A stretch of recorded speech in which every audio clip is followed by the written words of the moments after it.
ہو گیا تمہارا وقت پورا ہو گیا میرا، بس جلدی سے 2 یا 3 من اور میں مسائل کی جانب آ رہا ہوں۔ کیا کہہ رہے ہیں حسین؟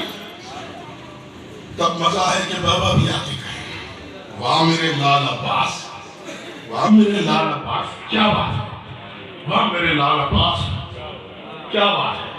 علم تیار کیا غازی نے، اشد پہ سوار ہوئے عباس،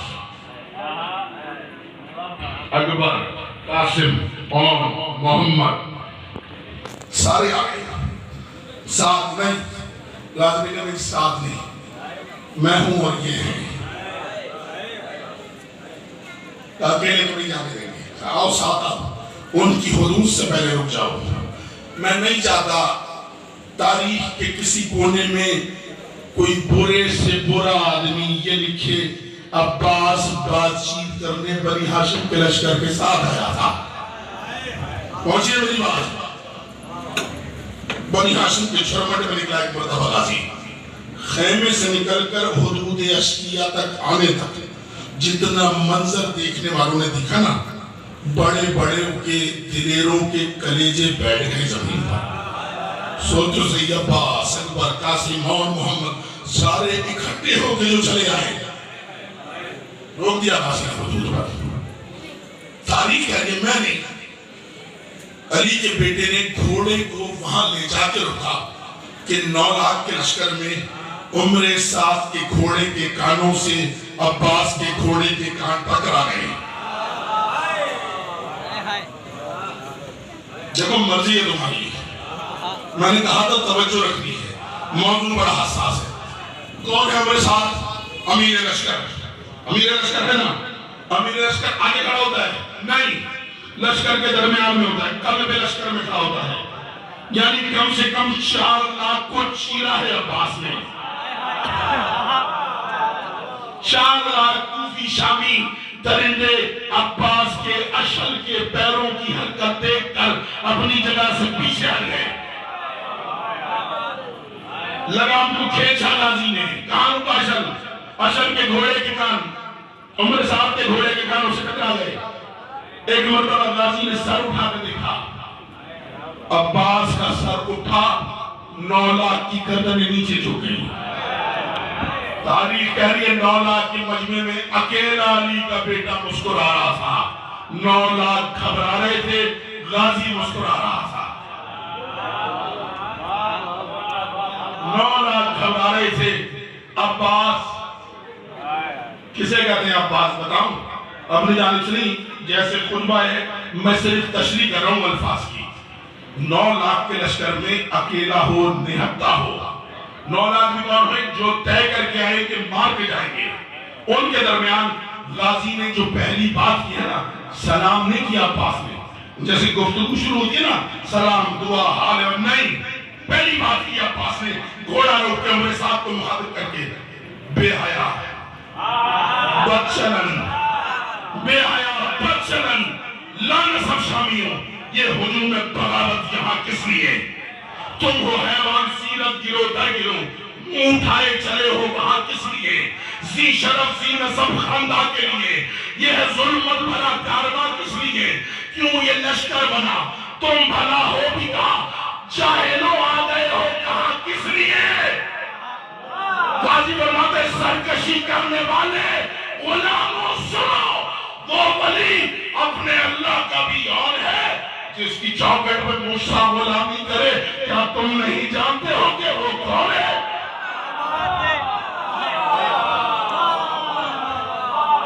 جس کی چوکٹ میں غازی غلامی کرے، کیا تم نہیں جانتے ہو؟ کیا تم نہیں جانتے ہو؟ کیا تم نہیں جانتے ہو کہ وہ کون ہے؟ 9 لاکھ کے لشکر سے کہیں سے آواز آئی، ہم نہیں جانتے اسے عباس کون ہے وہ۔ علی کے لال نے اشل کی لگام پکڑی اور ایک مرتبہ پھرایا اشل، پورے لشکر کو دیکھا ایک مرتبہ، کہا اچھا کیا آج مجھ سے پوچھ لیا، مجھے کہہ دیا ہم نہیں جانتے، ورنہ تم کل عادل کی عدالت میں کہتے مالک معاف کر دے، ہمیں تو پتہ ہی نہیں تھا ہم لڑنے کس سے آئے ہوئے ہیں۔ آؤ میں بتاتا ہوں کون ہے۔ دنیا کی ساری کتابیں اٹھاؤ، دنیا کے سارے عالم نکالو اور ایسا تعارف مجھے دکھاؤ جیسا تعارف عباس نے حسین کا کرایا ہے. کائنات میں کسی نے کسی کا ایسا تعارف نہیں کرایا. علی کے نام کا میں بتاتا ہوں وہ کون ہے. فرماتے نام اس کا رکھا خود سے یزدان نے, وہ مہد میں شریعت بناتا رہا. نام اس کا رکھا خود سے یزدان نے, ایک ایک لفظ جناب عباس کا وہ مہد میں شریعت بناتا رہا. کر کے ذکر علی پڑھ کے ذکر ولی, اسرافیل اس کے جھولے جھلاتا رہا. اس کے جھولے سے بے پر اوپر لگ گئے, وہ فضل سے جھومتا مسکراتا رہا. فرماتے نہیں جانتے وہ کون ہے, آؤ میں بتاتا ہوں. وہ ہے شبیر جو اپنے گھر سے لیے انبیاء کی بقا کا ارادہ چلا. ارے وہ ہے شبیر جو فرش پر کم چلا اور جسم محمد پہ زیادہ چلا. واہ واہ واہ, ماشاءاللہ ماشاءاللہ. وہ ہے شبیر جو فرش پر کم چلا اور جسم محمد پہ زیادہ چلا. آواز بھی میرے ساتھ نہیں. عباس کیا کر رہا ہے؟ موت ہے وہاں. ایک دن تو کہے گا 10 دن لڑائی ڈال دیں گے, مگر 10 دن بعد بھی موت ہے وہاں. میں کہہ رہا ہوں ہماری طرف آ جا. جہاں کی گورنمنٹ کہے گا وہاں لے لیں, امارت کہے گا وہ لے لیں, سرداری چاہیے وہ لے لیں. حسین کو چھوڑ کے ہماری طرف آ جا. کس سے کہہ رہا ہے؟ غازی سے. یہ سنا عباس نے ایک مرتبہ خیمہ حسین ابن علی کی جانب دیکھا وہیں سے. ایک دفعہ دیکھا, پلٹ کے عمر سعد کو دیکھا اور اشارہ کیا, عمر سعد جو ہوں میں دیکھتا, دیکھ لو تم اگر. جو ہوں میں دیکھتا, دیکھ لو تم اگر. شاہ کے خیام سے دور ہو جاؤ گے, بھول جائے گی ہنسنے کی عادت تمہیں اور رونے پہ مجبور ہو جاؤ گے. سنو گے مصرع. فرماتے جس کو گھٹی میں حق نے پلائی وہی. زبان جو سارے نا محمد. فرماتے جس کو گھٹی میں حق نے پلائی وہی, اس سے الجھو گے مغرور ہو جاؤ گے. میرا شبیر لڑنے پہ آیا اگر 9 لاکھ مفرور ہو جاؤ گے. واہ واہ واہ, جیو ماشاءاللہ سبحان اللہ. بیٹھ جاؤ جوان, جہاں جگہ ہے صحیح بیٹھ جاؤ, سلامت رہو. یہ حالہ جماعت کی انجمن آگے یہ مولا کی فرمائے. بیٹھو میرا چاند سے بس 2 یا 4 منٹ رہ گئے. کیا فرما رہے ہو عباس؟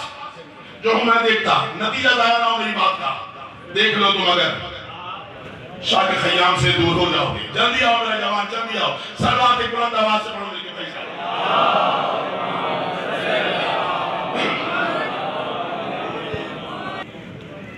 آپ جی سلام سے برائے خوشنود کی جناب ام البنین بلند تر صلوات.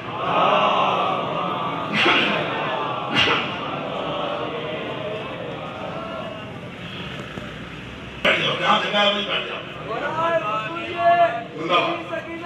سلام اللہ علیہ بلند تر صلوات. میں وہ جو آخر تک بیٹھے ہوئے شاباش. بس اختتام ہے, 2 یا 4 منٹ بتائیں گے. کیا فرما رہے غازی؟ جو ہوں میں دیکھتا, دیکھ لو تم اگر. شاہ کے خیام سے دور ہو جاؤ گے, بھول جائے گی ہنسنے کی عادت تمہیں اور رونے پہ مجبور ہو جاؤ گے. میری سمجھ نہیں آ رہا اس بیعت کی قیمت کتنی ہے, تم سے کتنی وصول ہو رہی ہے. مولا کو بے بہا عطا کریں گے. بیعت میں پڑھوں گا, یہ 5واں اور 6واں مصرع سے بیعت کہتے ہیں. خدا کرے میں تم تک پہنچا سکوں. کیا کریں عباس؟ عباس فرما رہے ہیں جو ہوں میں دیکھتا, دیکھ لو تم اگر.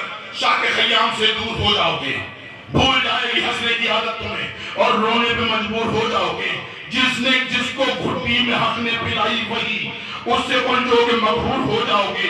میرا شبیر لڑنے پہ آیا اگر 9 کے 9 لاکھ مفرور ہو جاؤ گے. 9 کے 9 لاکھ مفرور ہو جاؤ گے. فرماتے عمر کے ساتھ رسول اکرم نے کتنے حج کیے؟ فرمایا 1. آواز کی عمر ساتھ نے 1. کب تیرا باپ اس حج پر رسول کے ساتھ تھا؟ جی تھا. کیا کیا رسول نے؟ کہا حج کیا, طواف کیا, حجر اسود کو بوسہ دیا. بس غازی نے روک دیا اور آواز دی کہ تیرے باپ کے سامنے میرے نانا نے حجر اسود کو بوسہ دیا تھا نا؟ کہاں دیا تھا؟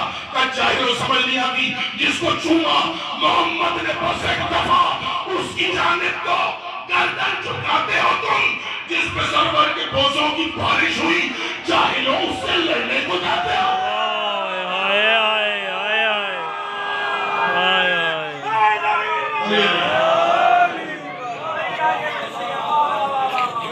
جیو جیو جس میں سرور کے بوسوں کی بارش،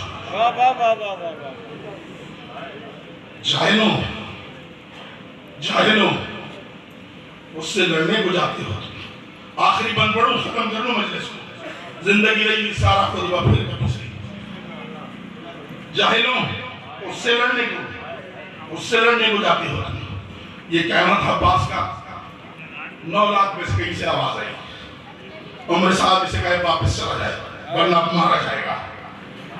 بس لفظ مارا جانا آنا تھا، علی کے لال کو چلا لایا، اشر کو ایڑ لگائی غازی نے، وہاں جا کے رکاشل جہاں سے آواز آئی تھی مارا جائے گا، گھوڑے کی زین سے ہاتھ پر اٹھایا غازی نے سے، ایک مرتبہ پورے لشکر کو دکھایا عباس نے، کب مارا جانا تو دور کی بات ہے، 9 لاکھ میں بلا کسی کو جو میرے ہاتھ سے چھڑا کے لے جائے۔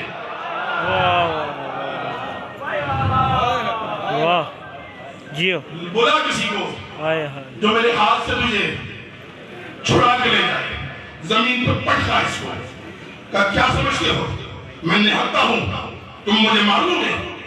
علی کے لال نے کہا کیا سمجھتے ہو نہتا ہوں مجھے مار لو گے؟ فرماتے تیر اٹھانے کی مہلت میں دوں تو لڑو۔ کیا کہہ رہا غازی؟ تمہیں تیر اٹھانے کی مہلت میں دوں تو لڑو۔ عمر صاحب نے کہا عباس سے تو کوئی بات نہ ہوئی، تو نہتا آئے اور ہمیں تلوار چلانے کی مہلت بھی نہ دی، یہ تلواریں ہم نے دکھانے کے لیے کمر میں تھوڑی باندھی ہیں۔ علی کے لال نے کہا عمر صاحب میں کہہ رہا ہوں نا، تیر اٹھانے کی مہلت میں دوں تو لڑو، چلو تیر بھی دوں، تم سے تیر ہی نہ چلے تو کدھر جاؤ گے؟ تیر ہی نہ چلے، وہ کہہ رہا تھا نہتا ہے تو غازی، غازی کہہ رہے تجھے تیر ہی نہ چلے تو کدھر جاؤ گے؟ کیا ضرورت مجھے تیر و تلوار کی، تم نہتے کی ہیبت سے مر جاؤ گے۔ تم نہتے کی ہیبت سے مر جاؤ گے، نہتے کی ہیبت سے مر جاؤ گے۔ فرماتے یہ تین تبر تلوار نیزہ عمر سعد ان کو ہٹا دے، میں جو چاروں طرف پھوک ہی مار دوں، موت کا دائرہ ہے جدھر جاؤ گے۔ میں جو چاروں طرف پھوک ہی مار دوں تو موت کا دائرہ ہے، موت کا دائرہ ہے جدھر جاؤ گے۔ میں کیا کروں؟ ختم ہو گئی بات کہ کرم میری گھٹی میں ہے، دوسرا عمر شبیر ہے ساتھ میں، ایک تو میں علی کا کریم بیٹا ہوں، دوسرا حسین نے وصیت کر کے بھیجا ہے، عباس لڑنا نہیں ہے۔ غازی کہہ رہے کیا کروں کہ کرم میری گھٹی میں ہے، دوسرا عمر شبیر ہے ساتھ میں، ورنہ چاہوں تو اس شام ٹھہرے رہے اور روحیں نکل آئے میرے ہاتھ میں۔ زندہ باد، سلامت رہیں، ورنہ چاہوں ہم ٹھہرے رہے اور روحیں نکل آئے میرے ہاتھ میں۔ علی کے دلیر بیٹے کو